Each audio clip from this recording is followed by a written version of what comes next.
Hello and thank you for tuning in to LAKERLAND, where you hear some opinions from some Laker fans. I am Christian. Alongside of me is my left-hand man, Matt. What it do, man? You see what's going on. That's every day. You see what's going on.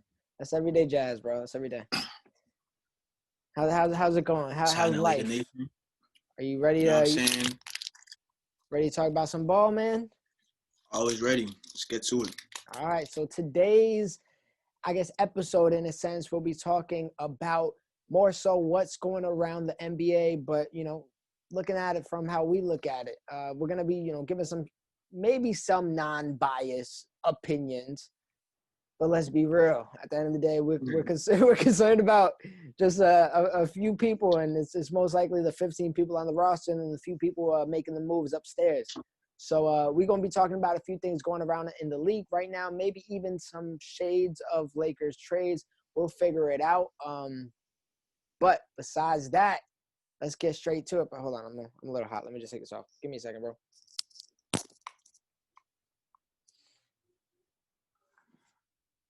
Yes, sir. That championship drip. I don't know. I think this the air feels a little better like this. Yeah, you know what I'm saying?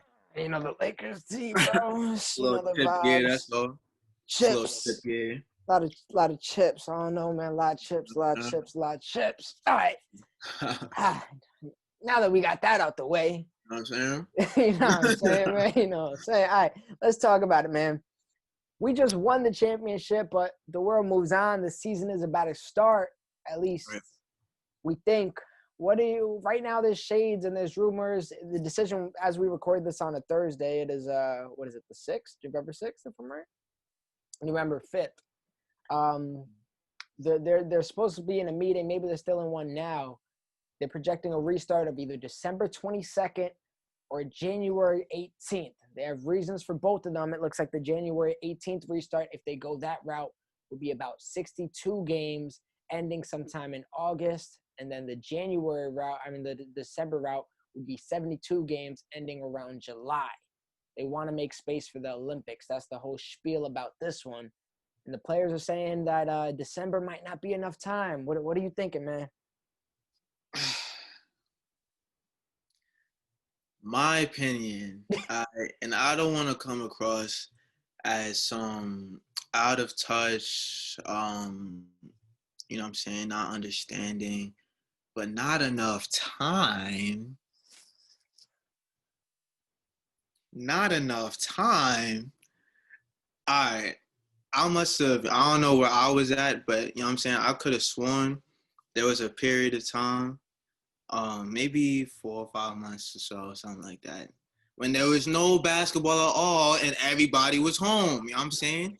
All right, let's get into it. So how many teams didn't make the bubble? Yep. There's about 8 teams that didn't make the bubble. They invited 22, I believe. So 8 teams. Yep. 8 teams can't say nothing at all. All right, so they're out the conversation. You know what I'm saying? If you didn't play until September, you're out of the conversation. So that leaves 4 teams left now. All right. Lakers, Heat, Celtics, Nuggets. They're the only team that has a valuable point in off season for them technically being short or an illegitimate off season. All right, let's think about it like this. A regular NBA season would end mid-June? Well, the regular season ends right around March, April, that time. The playoffs end in June, early June. All right, mid-June the latest, right? Mm-hmm. So then off season would regularly be half of June, all of July, all of August, half of September. Well, they usually go to October. So let's just. But not when I'm talking about when they go to training camp, though. Okay, yeah. Then you're right. They report. So that's about 3 months. That's about 3 months total. 3.5, give or take. 3.5, give or take. Right. I'm gonna have to see whenever the last games for the conference finals were.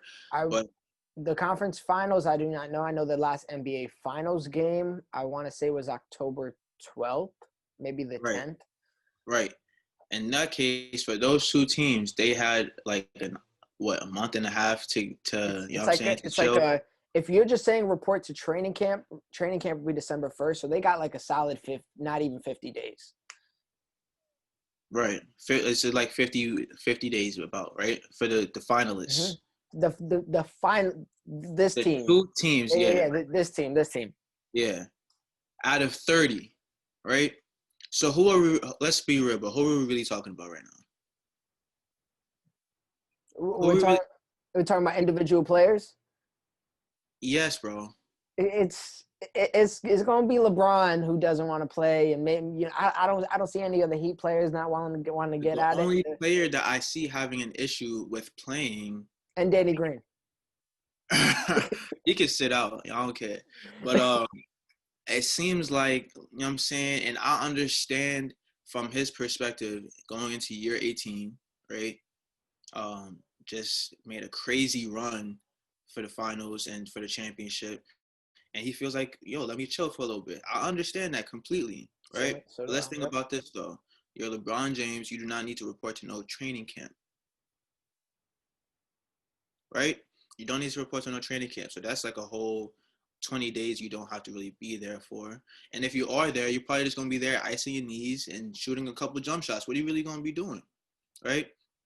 Not to mention that, but then you're not the only person on the team. And I'm pretty sure everybody else on the team has really no problem with playing.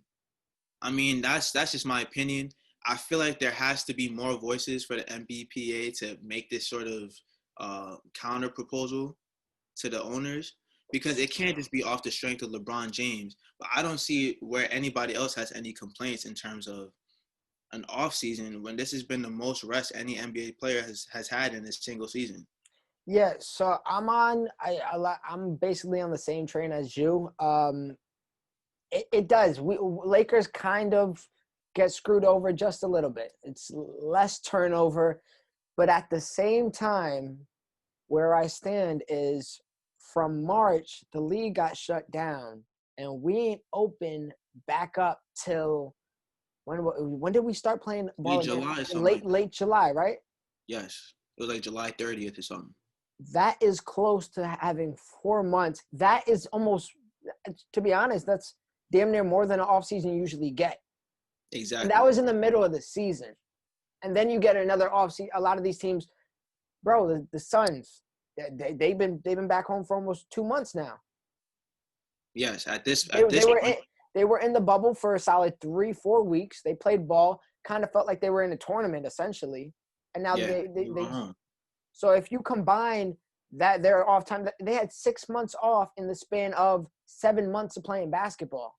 Exactly. So I really don't understand the complaints coming from the NBPA. I need to figure out who's really making these complaints. What teams are having an issue with it? If it's the Lakers, I understand. If it's the Heat, I understand. But either way, we're still going to need the Heat and the Lakers to be present, at least on Christmas Day. Not only that, bro, if it makes the difference, I feel like we're talking about an issue that will be solved. Like I said, they're in a meeting right now. I won't be surprised if but they're running out of time. They're running out of time, and I feel like they're complaining about a month, bro. 30 days, right? 30 days, right. And if that 30 days affects you from making your $30 million contract or your $38 million contract, guess what? It's gonna get cut in half. for $8 million, bro, I'll go to work a little early. Like that's what I'm saying. But the thing is, it might not even be just an $8 million cut, because a lot of people, I think I seen a stat where like Stephen Curry is just almost getting cut. What is he making? 43 or something like that? Around there, and it will get cut almost in half. And it will get cut to like 27 or something crazy. Mm-hmm. And then somebody who's making like league minimum, it would go from like a million to like 600,000. So it's like, you know what I'm saying? Is it really worth it? Y'all not playing football. I think the answer is no, and I do think this is going to be something that's resolved. When it comes down to it, it's awful because I hate to sound selfish. Because granted, I'm a fan, man. If you would have told me a week after the finals, yo, Lakers basketball boots back up in a week, I would have said, all right, let's get to it. Like, I would have been cool with it. But I gotta also look at it from their type of lenses, their type of perspectives. And I get all that. Bron, I get like he hasn't had enough rest, and especially the way he is. He probably, I'm sure in the offseason he takes like a few weeks to cool off his body, stay away from training, kind of just recover. I know he's big on sleep, he's big on rest and all that. I get all that. He's But always also, working. but also it's a 72 game shortened season. Like you said, training camp, how much really play into shape do you guys need? For a lot of the teams, for like the Atlanta Hawks, for the New York Knicks, I mean, they need as much training camp as can be. They need to they need to figure out a way to play basketball again. You guys are basically coming over a little layover. It's not that bad.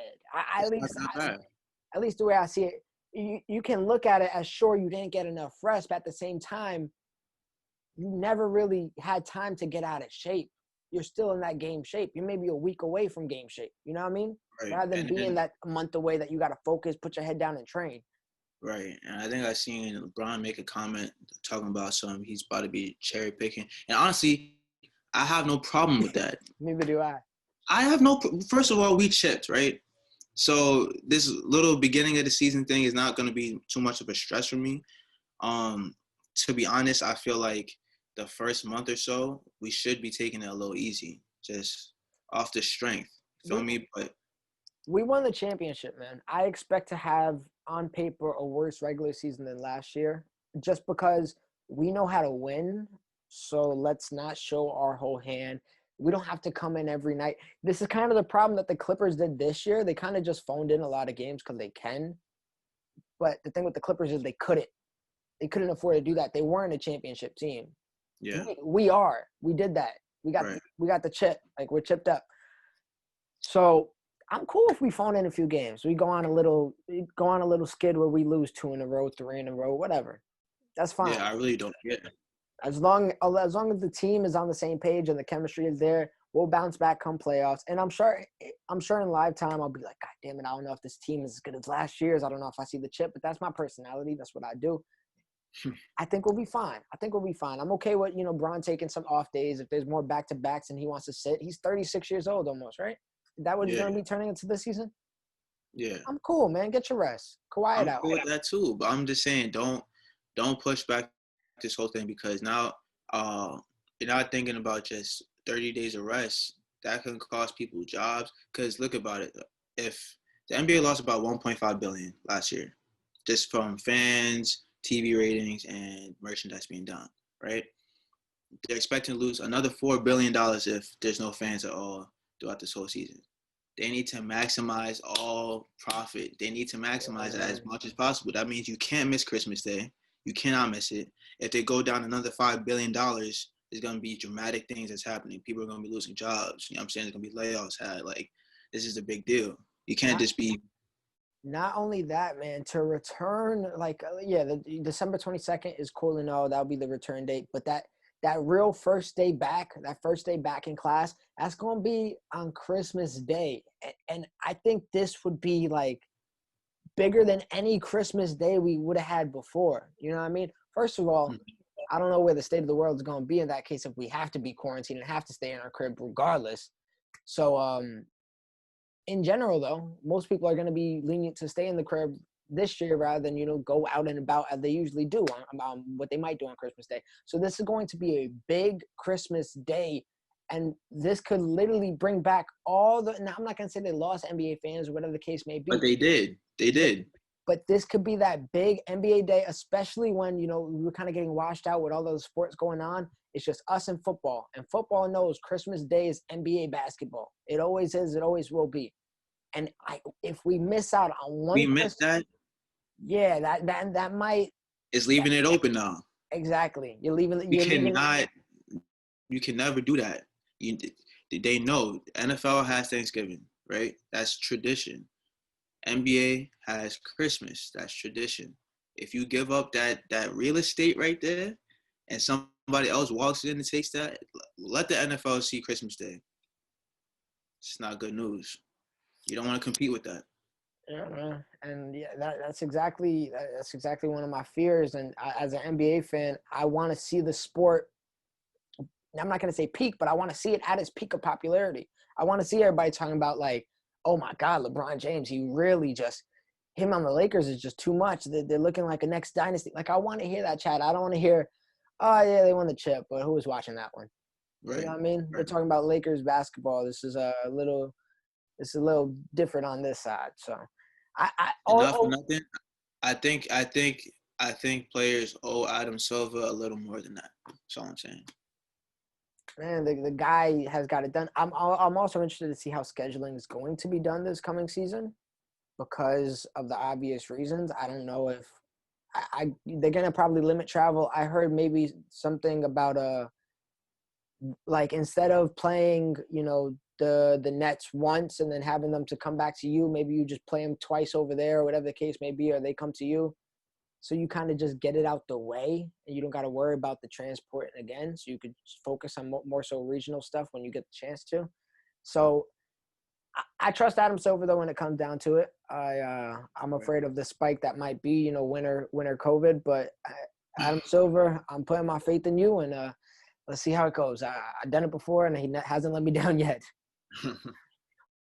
But while we're talking about the season being started, the draft and free agency, it looks like draft is the 18th, and they said the free agency might be as soon as 2 days after. But there's a report that some deals may already be done, in the book, signed, sealed, delivered. You believe that this is true, or you think it's just a myth? I think it's all talk. I think people are talking. I think people are definitely in communication. I think there might be some strong words being shared between people that might make people feel like they're committed to something. But at the end of the day, in the NBA, we know that doesn't fly, really. We've heard reports in the past.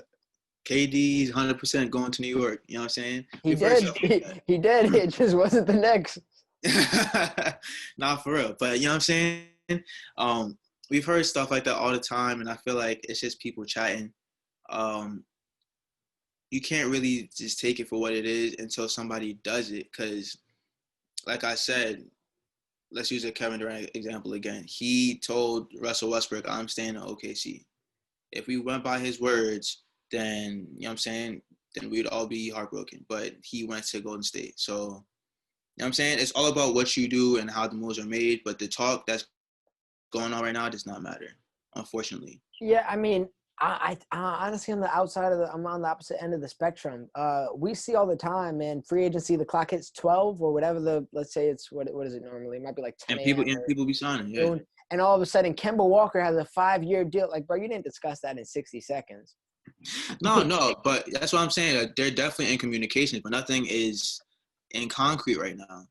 You know what I'm saying? There's a lot of time leading up to free agency for people to change their minds. Kevin Durant changed his mind from the car ride from the restaurant to home. You know what I'm saying? It changes out that quick. So nothing is set in stone. Yeah, it's a valid point. I do think that most of I'm not going to say most, but I feel like some of the bigger moves might already be like kind of held in a secret capsule, and it's already done. I'll be surprised if Rob Pelinka hasn't hit a few people's lines and like, yo, you know what time it is, right? And just like, yeah, Rob, I got you. And then as soon as it hits free agency, like, I think there are some deals done in hiding, and I'm excited, man, bro. November 18th is that's when I think some trades are going to go down at least. And that's what I'm saying. That's another thing. Like, if these trades are almost done already, I'll be surprised if they're like, all right, well, I already got rid of Danny Green and Kuzma, so I already got this guy lined up. Perfect. Hit his agent. Let's see how he's feeling. You know what I mean? Mm-hmm. Like, and then they could kind of maneuver around that. So I do think that it's going to be interesting. I'm so excited for the draft day. I can't name you 5 people that's being drafted. I could only name like LaMelo, James Wiseman, I think Obi Toppin, and my list might stop right there. But I'm excited just to hear so-and-so is traded for this. I don't care if it's a pick. I'm just excited to see some movement. It feels like it's been so long, man. It's been a while. Off season is kind of my favorite time of the year, if you want me to be real. Well, At least as a I Lakers really don't fan, know too much about. in the last years, Laker fans, because we didn't have the playoffs to look forward to, I was just kind of my mind kind of just geared up for the offseason every time. So now that we got Yeah, the playoffs out the way, I kind of got to get myself out of that mindset. But yeah, man. not for real. I don't really know too much about the draft prospects either. All I know is wherever Melo goes is gonna make a lot of noise, and it's gonna. I'm very curious to see how that works out. I have a reason to believe Golden State is gonna try to um, get Melo, which puts us in a weird position because that's gonna be a competitor of ours. We're probably gonna see Golden State at some point in the playoffs. I would say Um, probably even more than usual this season if we're doing the whole regional thing because they're right there. right. So we're gonna be seeing the Warriors. So definitely gonna be paying attention to what they're doing draft night. Uh, I know they're gonna make moves, bro. Yeah, Big moves. If it's not, let's talk a little bit about draft night. I don't want to get too much into it, like you said. I don't know the prospects, but this is where trades can happen. You know, people use that. I think we're gonna use our 28th pick and just use that as some leverage. And realistically, I'm cool with us just buying. If we don't have a second round pick, I'm cool with us just buying one like we did last year. And then out of that second round pick, we got THT. Granted, if the guy turns out to be nothing, which Lakers got some pretty good history with Zubac. I still got some faith in THT. Zubac, Isaac Bonga, Fima Kayuk, Jordan Clarkson. We got some history of picking some decent people. I mean, the fact that we still mentioned Jordan Clarkson's name and he was a second round pick. How many second rounders you know that are even in the league?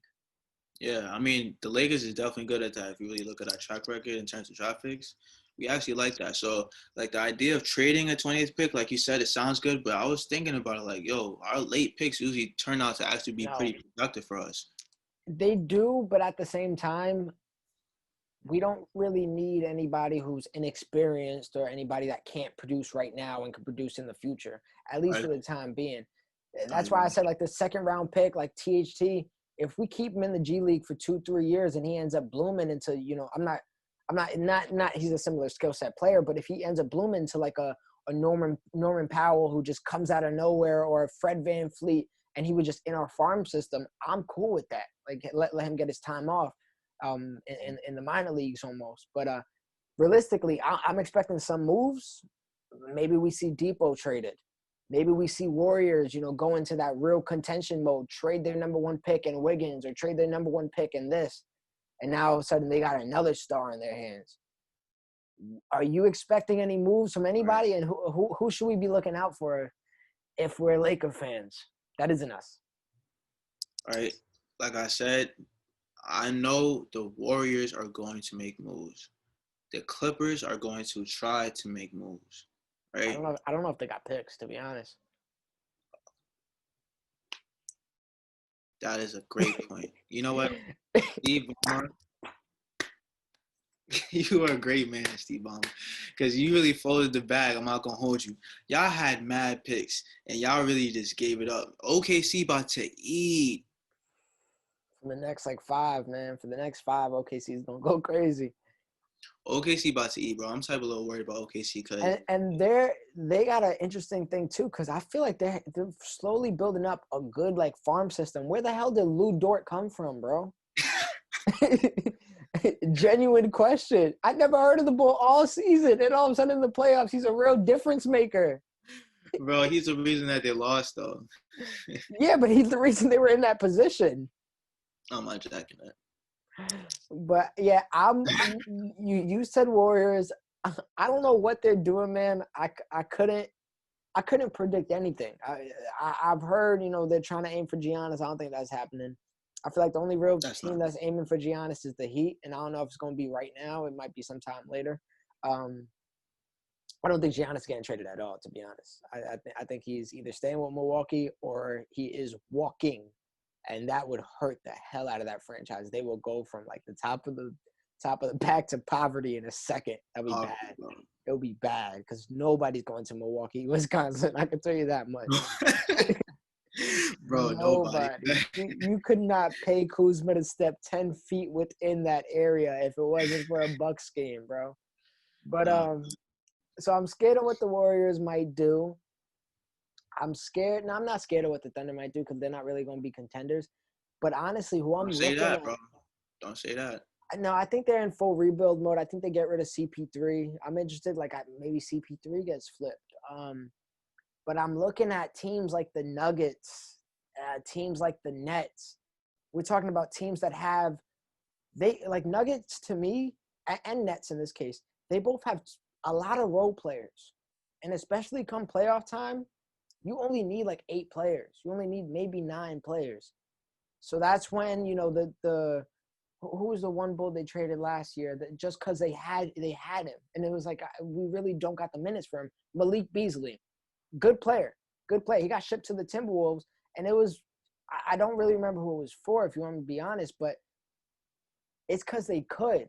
What's the 12 minutes doing for their roster right now, knowing he's not going to get PT in the playoffs, knowing that they can get something for him now. I feel the same way with the Nets.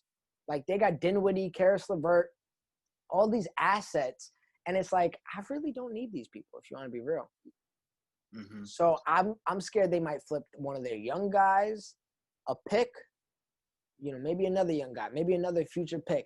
And now all of a sudden you see somebody like, I'm not going to say this guy specifically, but somebody like a Bradley Beal, somebody like a Vic Oladipo get added to these teams. A Jrue Holiday gets added to the Nuggets or the Nets. And now I'm like, okay, that's a little bit of pressure.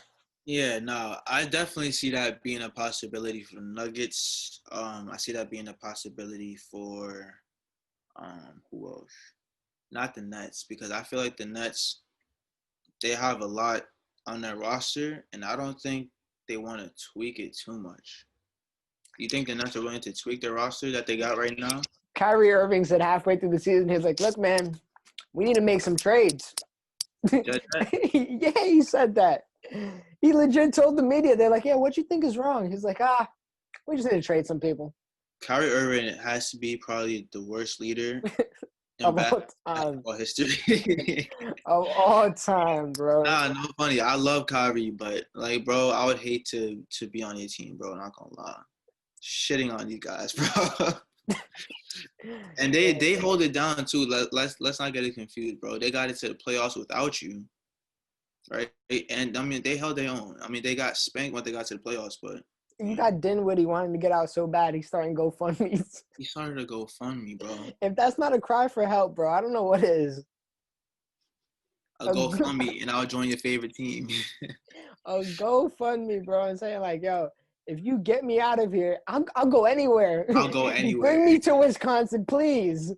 Get me away from this man. I'll take Dinwiddie in a second. Oh, in a second. Shitting me. What? I don't think they'll ever, bro. That's a trade target that I would love that I feel like hasn't even been brought up. It was kind of maybe sprinkles of it last midway through the season. I think it's just a matter of right now, especially like the Nets are going to be contending, and I think they kind of expect to see the Lakers up top. I don't know if that's something they want to do, especially. You think they want DG? Do they want DG? Hell to the no, bro. Yeah, they don't want no Kuzma either. You know what I'm saying? They got Kuzma too, you know? They don't want none of that. They don't want none of that. But honestly, man, let's talk about this guy real quick because who I do see getting traded to one of these teams, the Nuggets or the Nets or, I don't know, maybe even Celtics. And it will kind of hurt because I like the dude a lot and I want to see him on our team. I just don't think we have the pieces for him. Jrue Holiday. All right. Now, what pieces do you think that we not have for the Pelicans? One, I don't think the Pelicans want to be near us with a 6 feet pole, and this was before social distancing. Nevertheless, now, bro, we just took their whole franchise. We do good business. What? Like no, we gave him a lot, bro. But honestly, it would be crazy if we sent Kuzma and Green and whoever else to the Pelicans, and now all of a sudden they got Lonzo, Brandon Ingram, Josh Hart, Kyle Kuzma, Danny Green, and then we got Rondo, Boogie, AD, Jrue Holiday, Anthony Davis. It's like, bro, what happened? Yeah, that would be awkward. And not to mention that Kuzma shows up there with a ring and like Brandon Ingram and Lonzo looking at him like, word. Bro, not even to mention, bro, like we want to chip with your old, like your scraps. Not scraps. AD's not a scrap, obviously, but like the formula you had, we kind of just Nah, Nah, facts. like, and you just gonna give us another one of your players to help contribute to another ring like that you could have had That's if a you good just. point, bro. That's a good point because I don't. We're basically just swapping teams at this point, Really and though, I we're don't just think they putting want him to in a do that. Lakers jersey. But if it's up to Jrue, and if his say has any like part in it, then hopefully he'd want to be a part of a championship team. And he already said that he likes to be on the same team as Anthony Davis. See, I feel like every time a player says, "Yo, I want out, trade me to X destination," the franchise is like, "Man, you want out? You getting shipped to Toronto, bro. Get out of here. You going to Canada." That's Like, facts. I mean, the only situation where it actually worked out, and I still don't know how it worked out to this day. I still don't know how it worked out. But Anthony Davis got to Los Angeles, and you know what I'm saying? That was the one situation where I was bro, scared, bro. they tried it too. They really did try, especially because we dealt with it a few times. We dealt with it with Paul George. We dealt with it with Kawhi. We were like, "Yo, do we want to bring in the whole chips? You know, they could be here next year for free." So we dealt with that a few times, and the feeling of getting Anthony Davis, it was so more relieving because of that reason. But even that, they were like, AD literally flat out said, "I really ain't messing with Boston." His dad was like, "Yeah, we don't like Boston at all." And Danny Ainge was like, "No, let's get AD. We'll turn him into a Boston Celtic. He'll be the greatest." And I'm just like, bro, he just said it 5 times, like in different ways. He hit you up The on thing Twitter. is, He hit you DMs on Instagram. He opened up MySpace, unfriended you. Like, but the thing is though, if Pelicans was foul enough to actually trade him to Boston, he'd have to deal with it. Like all those comments don't even matter. Now he's a Boston Celtic. Feel me? So it mm-hmm. really does. It'd be up to these teams, man, and if they want to be a jerk or not. Because for real, like they really be sending people to Minnesota. To Minnesota, bro. I'm telling you, Kyle Kuzma is gonna be upset. He's going to be upset. He's He gonna be a is, jerk, bro. He loves LA. you think Kyle Kuzma wants to go from Los Angeles to Oklahoma City? Nah, for real, bro. He's gonna be. He'll be alright though, bro. He'll be alright. At least he got his ring. That's why, like, I'm like, yo, send him to Detroit or something. At least I'm sure you don't want to be in Detroit. As much as a hometown boy you're gonna be, you do not want to be in Detroit. And I know But he don't want to be in no long distance relationship either. yeah, you think when he moving out, get out of here. Get out of here. Oh man, I know Lonzo lost all of his side pieces in New Orleans. He went back to his main girl. He's like, I ain't got nothing else to do. Know that for Oh a fact, man. bro.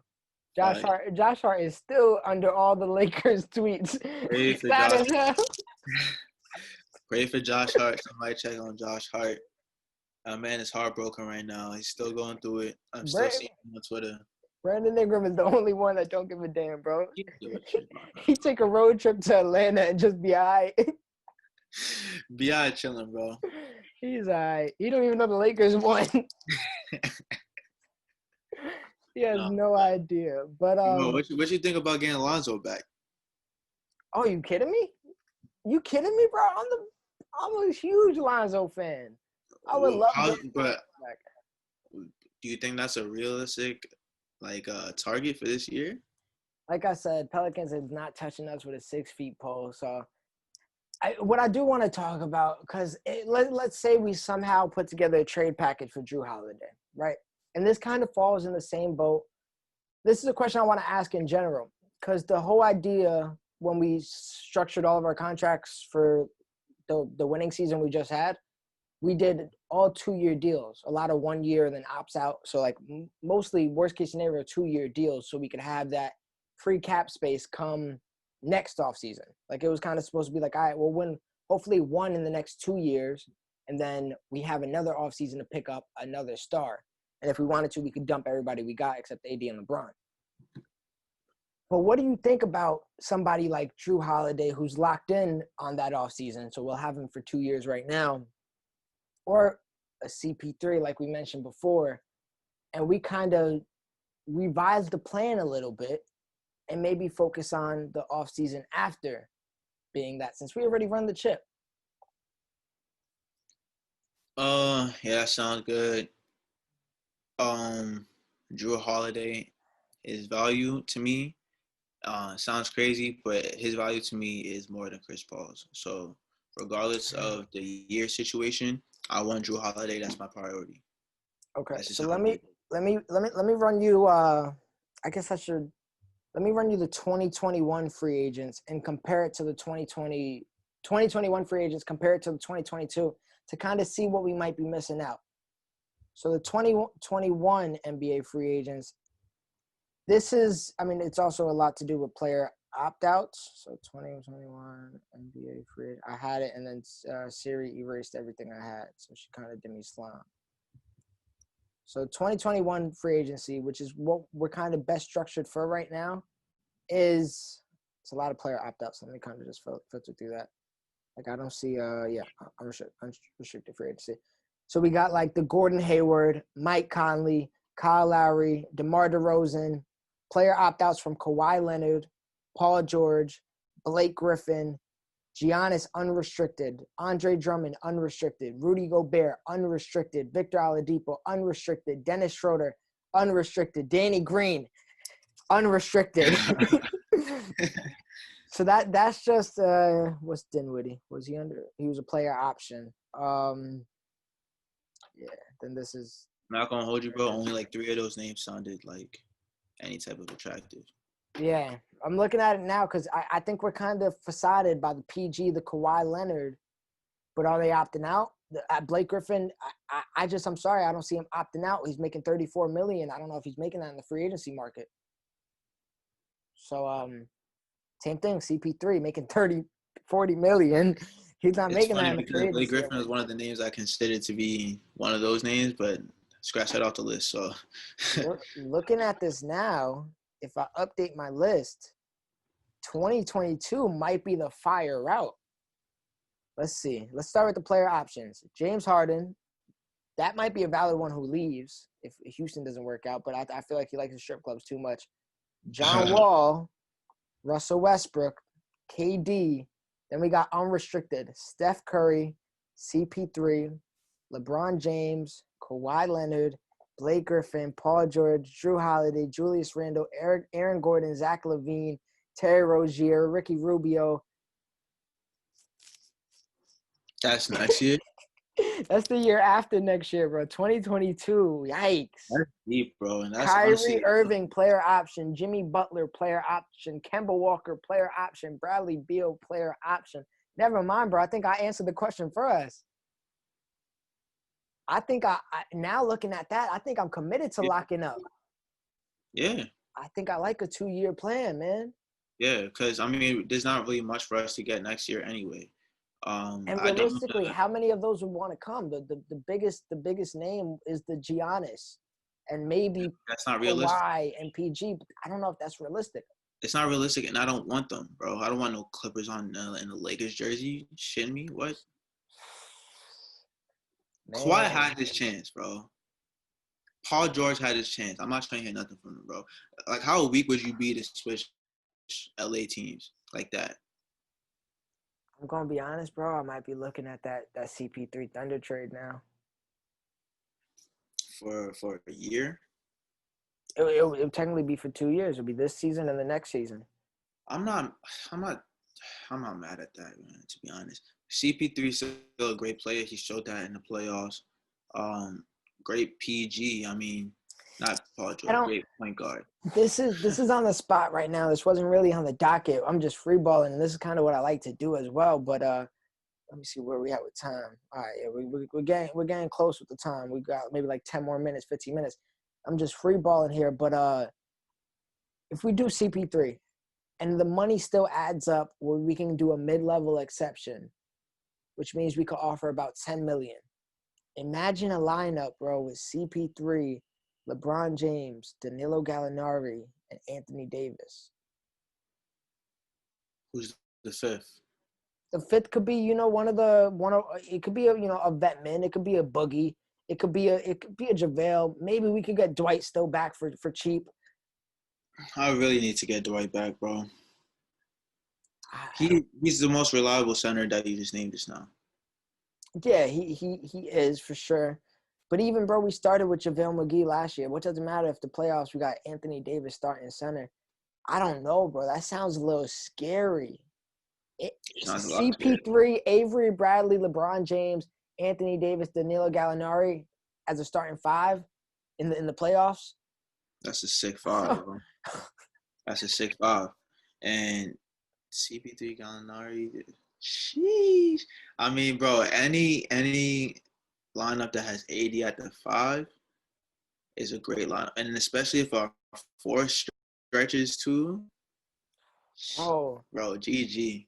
GG is over. 18 me. You're kidding me? That sounds crazy, man.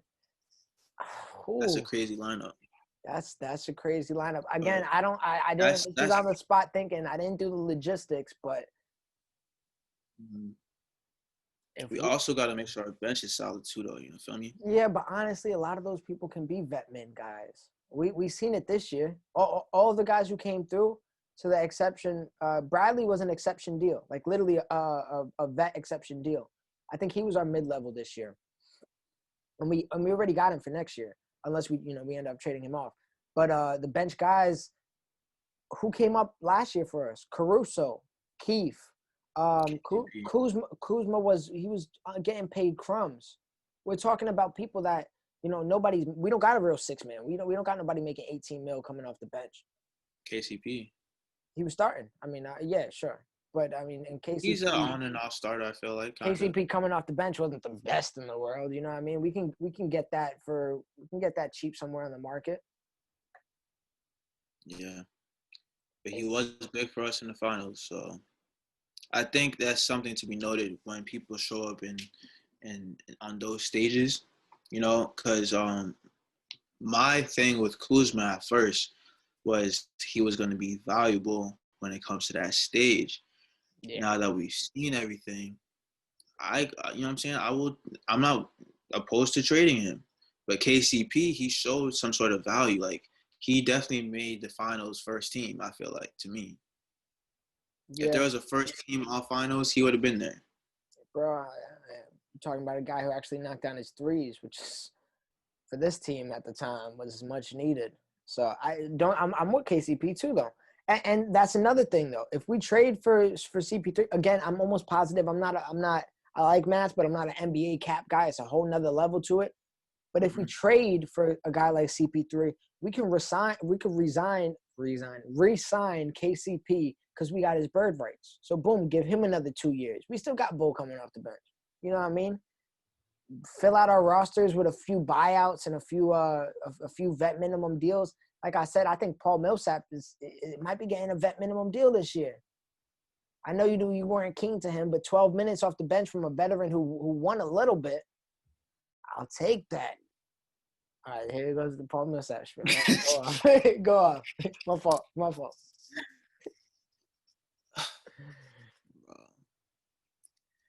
If you say Paul Millsap one more time, bro, in a serious conversation, I'm leaving the chat. Continue, bro. Continue. I think you're going to be upset this offseason when we grab Paul Millsap. LAKERLAND, I'm going to catch y'all. You know what I'm saying? Oh, man. All right, real quick. I didn't really mean to dive into – oh, wow. Oh, man. Leaving the room? Damn, that's cold, man. That's cold. I ain't really even get to the things with my docket. So let's do a little a speed round real quick, man. So, I mean, that's everything concerning Lakers. Let's talk about a few things not concerning us to talk around town. I don't think they're they're not in our division, but they're in our conference. Houston Rockets, whole new look, whole new coach, whole new GM. You think they're sticking with the micro ball, or are they gonna just watch that all out? He's a guy who's getting his first job. His name is like something Silas. So it's solidified, like they got a coach for. They got a coach, a rookie head coach. His father coached in the league. If he is any type of good coach, then yes, he would get rid of microball because, you know what I'm saying, it's not going to work as long as the Lakers are in the Western Conference, you know what I'm saying, and we're staying in the Western Conference. We're not going anywhere. So, you know what I'm saying, you need to adapt to the champions. That's how it always works. You need to beat the best. So if you cannot beat the best, you need to figure out what the game plan is. The last one didn't work. We're too big for them. They need to get some size. That's just how it is. Yeah, I think the Rockets are going to be an interesting look at because we got to remember why they bounced to the micro ball. They had a really good center with Clint Capella, but when it came down to it, is the spacing just didn't work out for them. I feel like they might be hunting for a Serge Ibaka this year so he could play a center because he can still stretch the floor just even a little bit for them. So it's going to be interesting. I feel like they don't throw it all away because they found some good keys in it.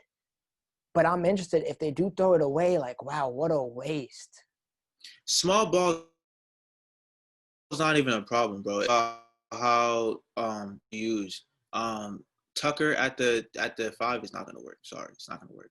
You know what I'm saying? And I think this year, if they're trading Tucker, I will personally Uber Danny Green to Houston Rockets. I will personally do it, bro. Me and Matt could share the ride. We could split the gas bill. I will personally drive Danny Green to Houston from LA if that means getting PJ Tucker. PJ Tucker will be perfect on this team, but that's a diversion. At least. But I'm not gonna make it seem like he's some great shooter because let's think about it, right? I think this year we're gonna see if D'Antoni is a toxic coach or Harden and Westbrook are just toxic players. Can it be a little bit of both? I think that was just. In my opinion, it's definitely a little bit of both. But I think we're gonna see for sure now this year. Is James Harden and Westbrook really a problem in terms of winning basketball? I think so. I love their game. In terms of playoff basketball, I don't think they make the necessary adjustments that they need to do. It could be a lot up to coaching. Don't get me wrong. I think that they was coached terribly every time they saw the Warriors. You know what I'm saying? They was coached terribly when they saw us. So it's like it could be the coaching, but Westbrook still hasn't made it past the second round in how many years? Harden still hasn't really got past. Harden, I like to give a little bit of leeway to because he always sees the championship team. Think about it. He always runs into the team that wins the championship. So it's not all on Harden. We can't do that. He's an MVP. Yeah, I didn't think about that. But the team is definitely not there. They need to revamp the whole roster, I feel like. And they need to figure out their strengths. I don't think they know their strengths yet. They don't even know what to do. First of all, I think putting Westbrook and Harden had to be the worst idea. As soon as it happened, I was like, idea was that? We'll talk about that in just 2 minutes. I think in general, Daryl Morey, when he thought about putting Westbrook and Harden together, especially, bro, Harden, Westbrook had a bad contract. CP3 had a bad contract. They just did a simple exchange. Yeah. But the difference is CP3 is a winning basketball player. If I'm taking a bad contract regardless, let me get the guy who wins. But I get it. There might have been some chemistry issues. I don't think Harden and CP3 liked each other anymore. So who are you going to get rid of? You're going to get rid of your young star? You're going to get rid of the old head that you paid way too much money for? Yeah, get rid of CP3. Kind of makes sense on that. But for Russell Westbrook, man. But can we call CP3 a winning basketball player? I would say so, absolutely. What was the best team he was on?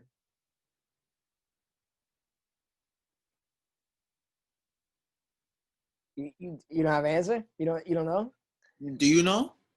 I would probably say the Houston Rockets that took the Warriors to Game 7. That's a great point. Took the Warriors to Game 7, and like you said, got knocked out by the champions. How much can you blame them? That's the one where I wonder, was it coaching? He also didn't play Game 7. That's what I'm saying. Was it coaching at that point? Mm-hmm. It might have been.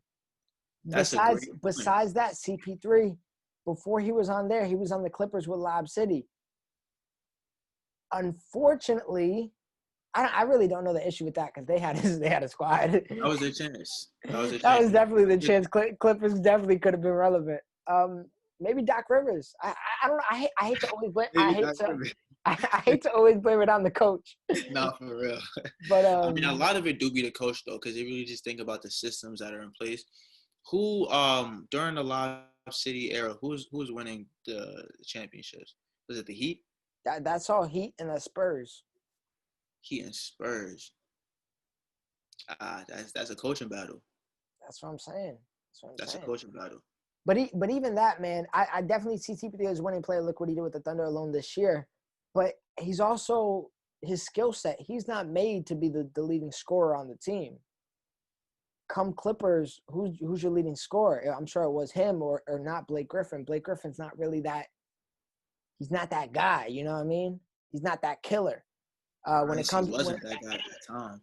When it comes to the Rockets, it was Harden, which is cool, it's fine and dandy, but Harden does his thing, and he's very easy to game plan against in the playoffs when you got 7 games to work on something. Is that CP3's fault? I don't think so. I think CP3 has Rondo intangibles, except he's not Rondo. He's a much better player that just lead to winning. Same thing with Alex Caruso. Alex Caruso is a winning basketball player. You put him on a team, they're not going to become finals contenders, but he's a winning basketball player. I see what you mean. That's what I mean. But the person that put them together is Daryl Morey, and that person is now in Philadelphia. That's where you at now. I mean, not right now. You back up in the mountains. But what do you think about that, man? Is that questionable? Of course it's questionable. I mean, look at the track record. I mean, like, come on, son. So you get Doc Rivers. You get Daryl Morey. Are they trying to just adopt Western philosophies, or are they just, just scraping anything together? Because it doesn't seem like a good move to me when you consider their outcomes, right? Doc Rivers, I'm not going to argue with too much because I'm not going to trash Doc Rivers for being the most overrated coach that I've witnessed. He's a little overrated, but, I mean, he did give the Lakers a little bit of problems about 10 years ago, right? And I respect that team, but I've yet to see anything that was impressive from a Doc Rivers team since. Morey. That's just a big gamble. Maybe he, has different ideologies for the East. Hopefully he's not thinking that same thing. Hopefully that might have been a D'Antoni situation. Between them, they got to conversate and figure out what they want to do for the team. So maybe him and Doc together could figure out a better situation. Philadelphia is definitely in a better situation, I feel like, than the Houston Rockets in terms of roster. And they have a lot more to work with. And it could be a good situation, actually, now that I'm thinking about it. Because it's not like it's D'Antoni there, you know what I'm saying? And Doc has a different system of playing basketball, and I think it might work well with that specific group of players. So,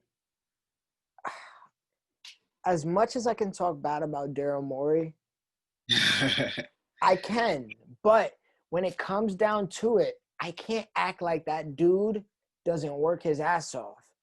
He is aggressive. It can be aggressive to a detriment, but part of the Sixers' problem for a very long time was trust the process. All right, bro, it's been 4 years. What are we doing? Are we still trusting the process, or are we going trying to win now? And you could wait so long, and you might wait yourself out of a few players, a few people leaving, a few times where you could have got the championship, could have made it to the playoffs, could have made it to the finals.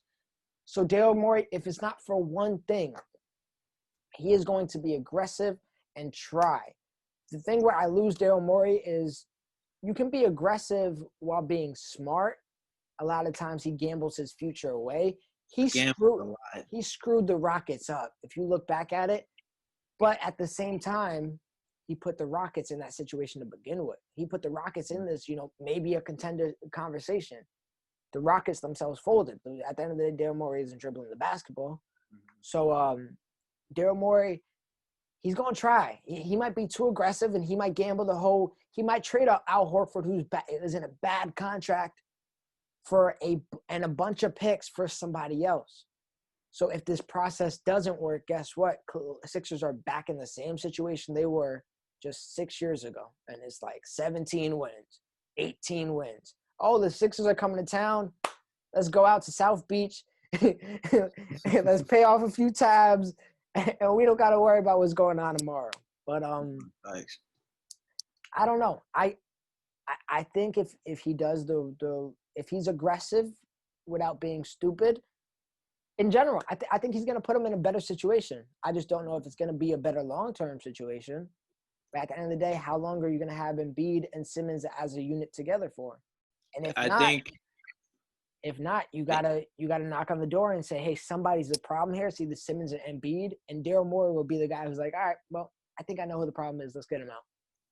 I think if I'm Morey, keep Simmons, keep Embiid, and you need to win now. You know what I'm saying? You need to show some results now. Their roster should, I mean, granted, they had unfortunate event with Simmons going down, right?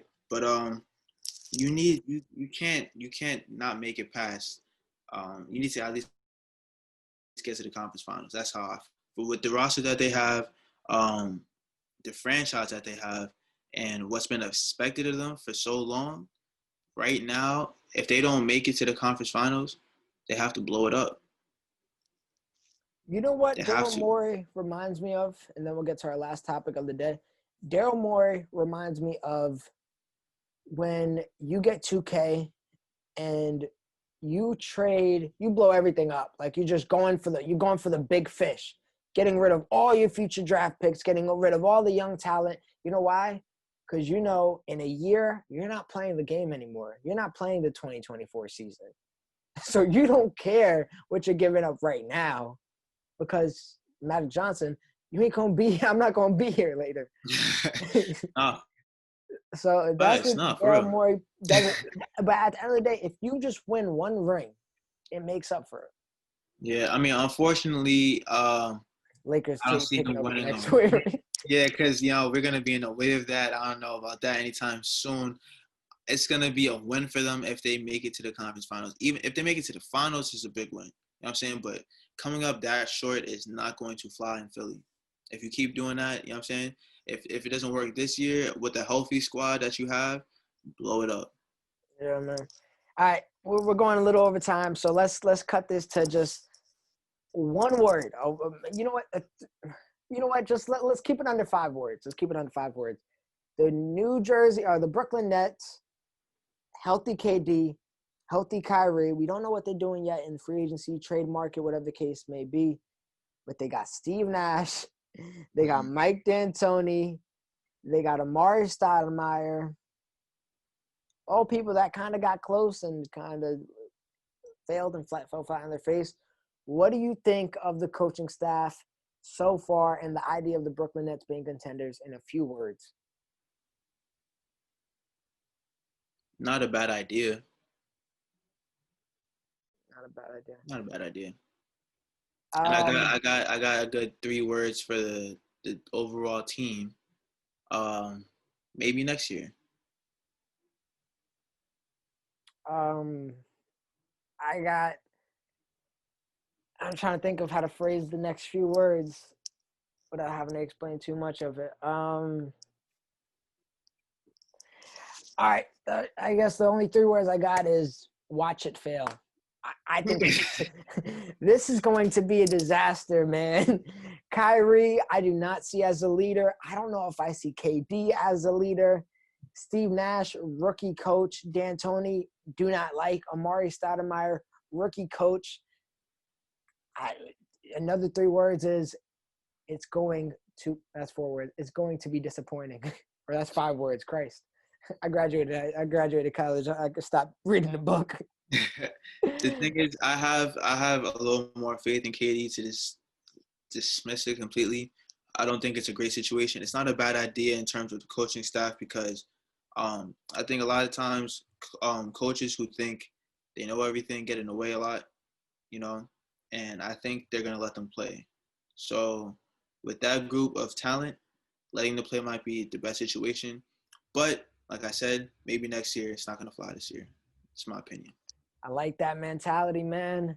I like that so much that we're going to get off of this episode and we're going to hit you with next episode. If everything goes well and some breaking news doesn't happen in the meantime, will be a conversation about LeBron James, how we felt about him when we first got him in the jersey, but even a few days before we got him in the jersey, and how that might have shifted into how we feel about him now.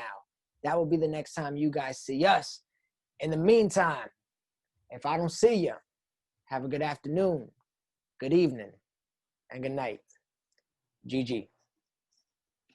Karma gon' come, hope I'm ready when she do. All the good die way too young, hope I ain't good enough for you. If I ever get caught up, hope it ain't shit left I could prove. Cause I'm only 21, ain't got shit left